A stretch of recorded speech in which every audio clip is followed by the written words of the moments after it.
बोलिए शंकर भगवान की जय, साथ ही माता गौरी की जय। आज जो मैं आप लोग के भजन सुनाने जा रही हूँ वो बहुत ही प्यारा सुंदर सा शिव भजन है।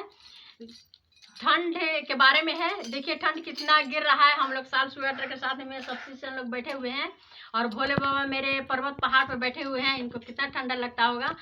तो आज हम सब मिलकर भोले बाबा को बुलाएंगे अपना घर पे और इनको घर पे ही रखेंगे क्योंकि बहुत ठंडा है। अगर भोले बाबा का ठंडा लग जाएगा तो हम लोग क्या होगा। भोले बाबा को बुलाइए। बुलाएंगे हम लोग। चलिए हम लोग सब मिलकर निवेदन कर रहे हैं भोले बाबा को और बुला रहे हैं घर पे। तो प्रेम से बोलिए शंकर भगवान की जय, साथ माता गौरी की जय। स्टार्ट कर रहे हैं। अब के सालवा बड़े बड़े ठंडवा छोड़ दी पहाड़ भोले बाबा घर चली आई। बहतारे शीतल बेड़ारे भोले बाबा घर चली आई। बहतारे शीतल बेड़ारे भोले बाबा घर चली आई। अब के सालवा बड़े बड़े ठंडवा छोड़ दी पहाड़ भोले बाबा घर चली आई। बहतारे शीतल बेड़ारे भोले बाबा घर चली आई।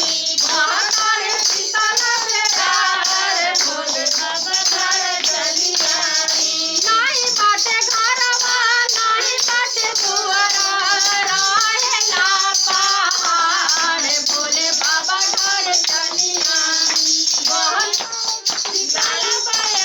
नाही बाटे घरवा नाही बाटे दुआरा रहेला पहाड़ भोले बाबा घर चली आई।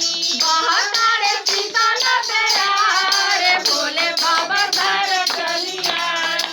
बहतारे शीतल बेड़ारे भोले बाबा घर चली आई। माथवा में हाई गुड़ के बड़े बड़े जटवा कनवा में बिंदु के कुंडल भोले बाबा घर चली आई।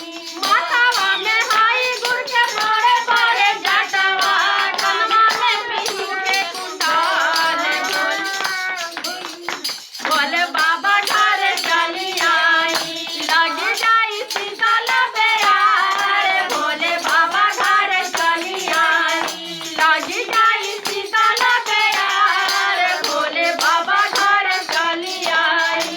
अब के सालवा बड़ी बड़ ठंडवा छोड़ दी पहाड़ भोले बाबा घर चली आई। बहतारे शीतल भोलेनाथ बाबा घर चली आई।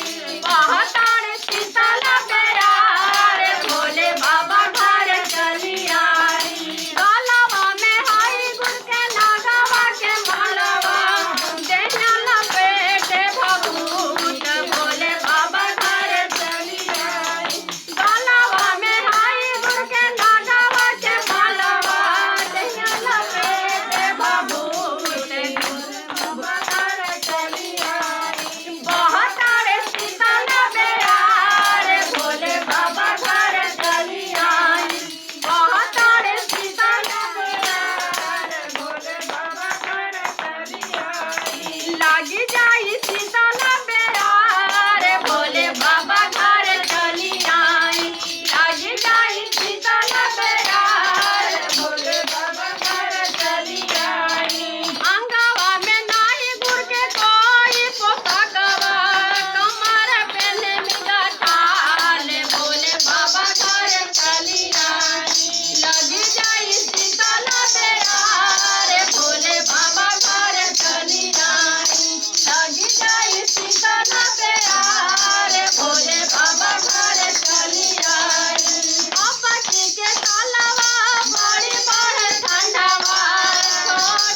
हर घर महादेव।